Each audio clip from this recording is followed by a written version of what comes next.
Pasauliniai kompiuterių tinklai.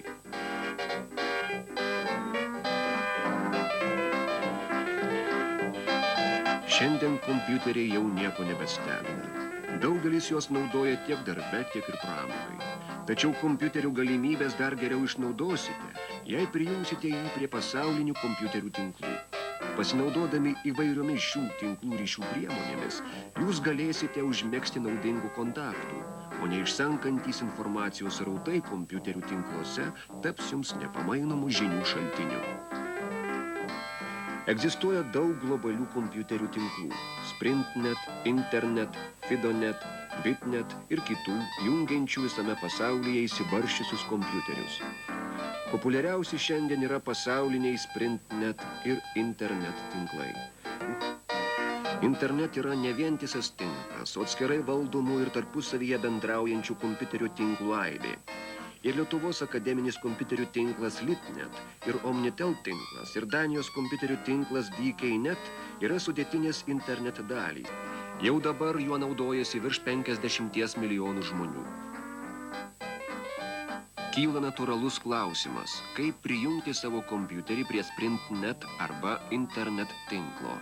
Pats paprasčiausias būdas – panaudoti įprastinę telefono liniją. Trumpalaikiam susijungimui tokio ryšio visiškai pakanka, tačiau, jei norite naudotis tinklu ištisą parą, jums prireiks išskirtinės tik tam ryšiui skirtos linijos.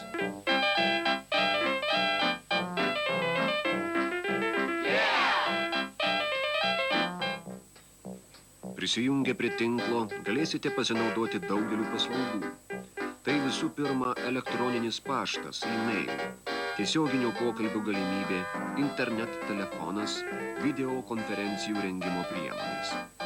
Kompiuterių tinklai – neišsenkantis informacijos šaltinis. Čia galima rasti naujausias žinias, enciklopedijas bei spalvotus žurnalus, įvairių firmų reklamą. Daugiausiai įvairialypės informacijos galėsite pasiekti per internet tinklo informacinės sistemas. Taigi, nuo ko prasideda internetas Šiauliuose? O prasideda internetas nuo Omnitelio būstinės. Audriu, parodyk būstinę. Taigi, kaip jūs jau tikriausiai supratote, internetas tai yra pasaulinė informacinė sistema, prie kurios prisijungti galime va šitais linksmai lemputėmis mums mirksinčiais įrenginėliais, kurie telefono linijomis yra susijungę su tokiais pat įrenginiais esančiais Vilniuje, kurie ir yra vartai į pasaulinės informacijos džiunglės. Gidu šiose informacijos džiunglėse mums pabus va šis impozantiškas jaunuolis, Šulcas Gintaris, kuris ir papasakos išdėsi savo specialisto žvilgsnį apie internetą. Tai kasgi, Šulcai Gintariai, yra internetas jūsų akimis?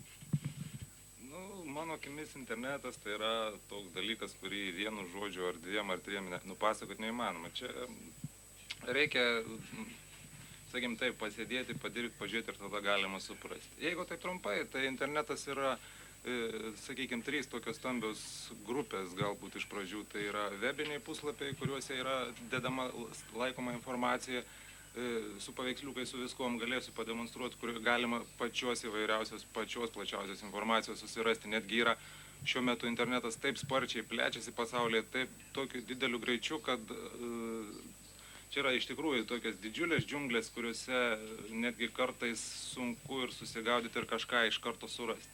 Atsirasti praktiškai galima viską. Antra dalis yra elektroninis paštas, kuris gali būti labai aktualus žmonėms, kurie, sakykime, dirba su užsienio firmomis, kadangi praktiškai pasaulyje visos dabar firmos jau yra prisijungę prie internet tinklo.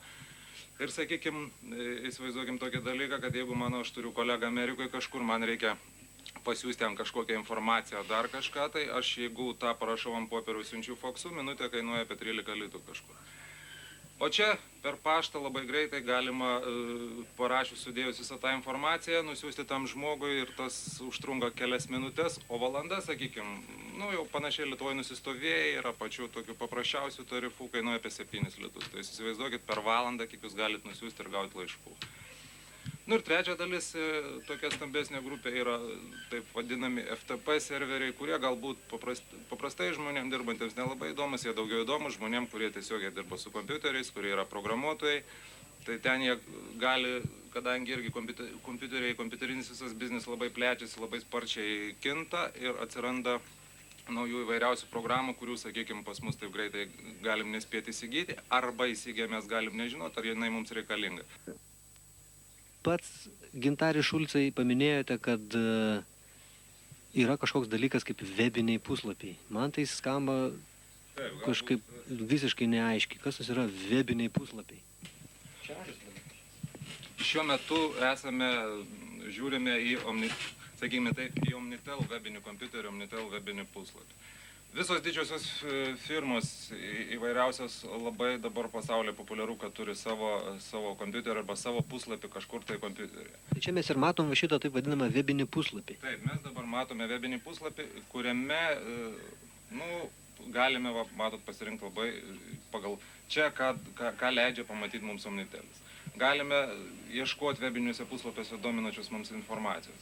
Tai čia mes ir matome dabar tą serverį esantį Vilniuje, informaciją esančiame tame serverį, kuris yra Vilniuje, per kurį galima prisijungti prie kitų serverių, kurie yra kitose pasaulio miestuose, taip? Taip. Ir, sakykime, iš karto Omnitelis, kad mums nereikėtų ieškoti, leidžia mums prieiti prie tam tikros informacijos tiesiai prie serverio, jeigu mes nežinom jų adresų. Čia yra toks dalykas, galbūt kompiuterinis terminas, kaip kompiuterio adresas, mes gal jo nesigilinkim. Ir ką mes galime, sakykime, be Omnitel puslapį. Tai yra kiekvienas kompiuteris, kaip ir kiekvienas žmogus kažkoks ar šeima turi savo adresą, taip? Jis turi savo adresą ir ten priklauso kokią informaciją ir mes, jeigu žinom adresą, galim tiesiai. Sakykime, šitam Omnitel puslapį reklamuojasi kai kurios firmos dabar, pavyzdžiui, Verslo žinios, Night Rider, Baltic News. Mes galime tą, ką jie duoda, ką jie nori, kad mes pamatytume Verslo žinios, aš galiu, sakykime, pabandyti įeiti, lemputės kaip mirksi, kaip siunčia informaciją į renginėliai.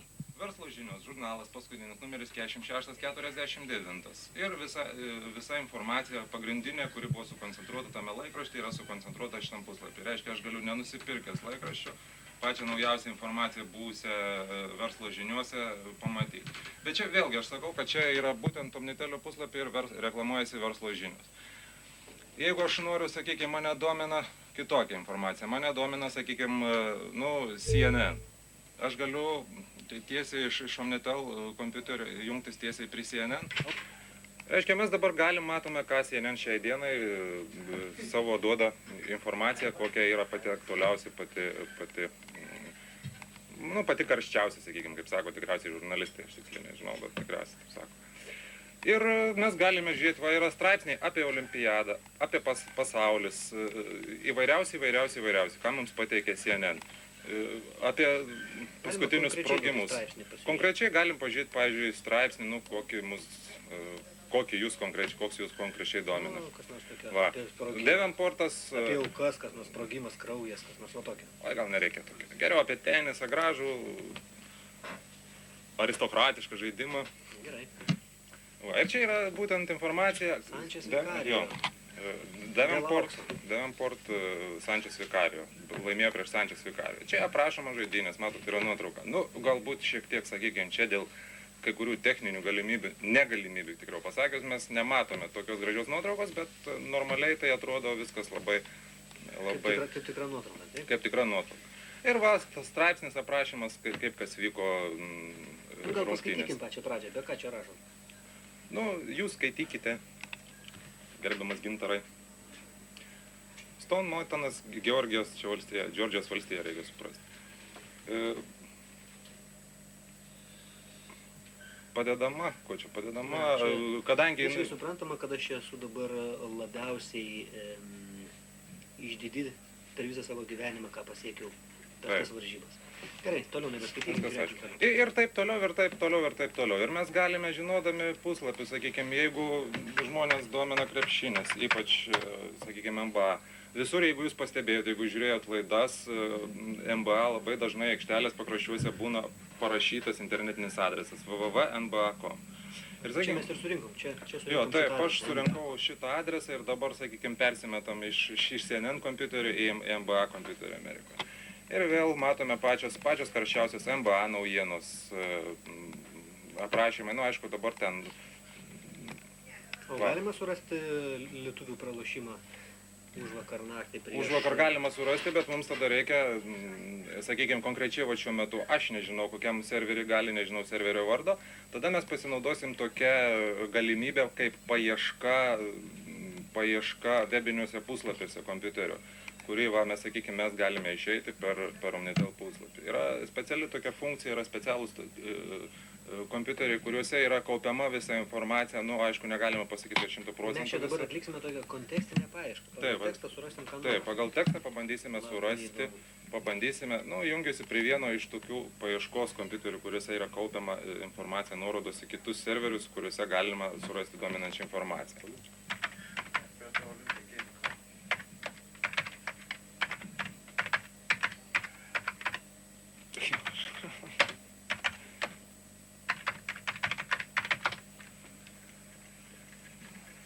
Suradęs labai gražiai ten apie Lietuvą viskas buvo, žinai. Basketbolo Lisvėnėje. 421 atitikimas pagal tavo užklausą. Va, ir aš suradau. Va, iškart pačiam pirmoje vietoje man pasitaikė, aš daviau užklausą, kaip matėt, Olympic Basketball 96 Lisvėnėje ir va, radau. Lisvėnėje Basketball Olympic Games 96. Ir čia yra kažkokiame tai kompiuteryje, kurį mums parodė, va, jo adresą aš matau, bet, sakykime, ne tai, gal svarbu yra mums koks. O galima suprasti, kur tas kompiuteris yra, kurioje vietoje? Su kuo mes čia dabar susijungėme? Principo galima. Mes, ko gero, susijungėme su Amerikoje, kadangi yra taip nusistovėję internete, duodant tos vardus, adresus kompiuteriams, kad amerikietiniai, visi Amerikoje esantis kompiuteriai gauna tokius, va, jeigu čia pasižiūrėtų, aš va, atsargiai parodysiu, va, šitas galas kompiuterio adreso yra com, net arba edu, reiškia, tai čia iš principo galima sakyti, kad tie kompiuteriai yra Amerikoje, kurie turi tokius galus adresus. Nu, tiksliau, miestą pasakyti, valstiją ir ką, čia jau sunkiau iš to adreso. Čia jau sunkiau iš to adreso praktiškai, ko gero, galbūt ir neįmanoma, nes, sakykim... Čia jau tik kompiuteriai suprantamas adresas, mums nelabai. Taip, o visos kitos valstybės, sakykim, Lietuva būtų vietoj kom gale LT, jeigu kompiuteris Lietuvoje, ten kažkokia tai Čekoslovakija, CZ ir dar. Nu, čia yra katalogas, kuriuose galima susirasti. Taip, kągi čia mes matom? Ir mes matome, va, kad Liepos 20, Lietuva, Kroatija, 83-81. O čia pati pradžia po 2 pratęsimų. Visos varžybos toliau.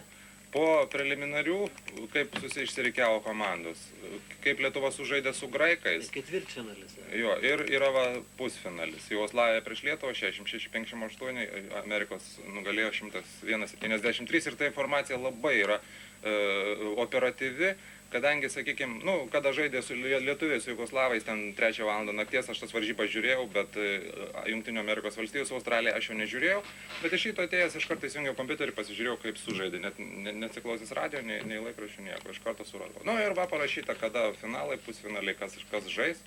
O kas laimės neparašyta dar? O kas laimės sudėtingiau. Dabar mes rezultatus matome. Šito pirštuku. Jo. Rezultatus mes matome, kaip sužaidė, bet apie kai kurias rungtynės jau yra pateikta informacija ir platesnė. Sakykime, mane domino konkrečiai rungtynės Lietuva Kroatija po 2 pratęsimų ir aš va žiūriu toliau. Taip sužaista, visi žaidėjai išvardinti, kas kokie žaidė Lietuvos pusėje, kiek taškų metė, kiek metė ir trumpai aprašomas rungtynės, ten kas ką pasakė. Va, Kurtinaitis pasakė, kad tai buvo mano geriausias gyvenimo rungtynės. Jeigu aš būčiau krepšinio fanatas, man tai būtų be galo įdomu. Galbūt jūs esate Playboyaus fanatas? Taip. Taip mes esame.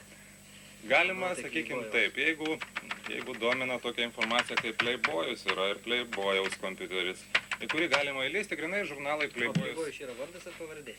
Playboyus čia yra toksai... Slapyvardis. Taip. Va, ir mes, va, įėjom į, sakykime, tokį, matyt, mažai yra žmonių, kurie nežinotų, ką reiškia Playboy. Ir yra žurnalas. Ir čia, sakykime, galima užsisakyti Playboyų. Galima Playboyų žurnalus paskutinius pavartyti. Jie čia dedami su visais straipsniais. Galbūt ne taip pilnai kaip pats žurnalas, bet va, patys paskutiniai, nu, tik aišku, grafika vėlgi. Patys paskutiniai 2 žurnalai, kas čia yra, September, kas yra? Rugsėjais. Tai jau 96 metų rugsėjo reklamuojamas žurnalas, koks bus. Ir va, o šitą žurnalą august, čia yra rugpjūtis, ne? Va. Jau reklamuojamas, kuris išeis rugpjūčio mėnesį žurnalas ir va šitam žurnale straipsniai su nuotraukom, su viskuom, sakykime, toks galbūt dalykas. Tai Gintarė, galima užsidirbti pinigų iš interneto?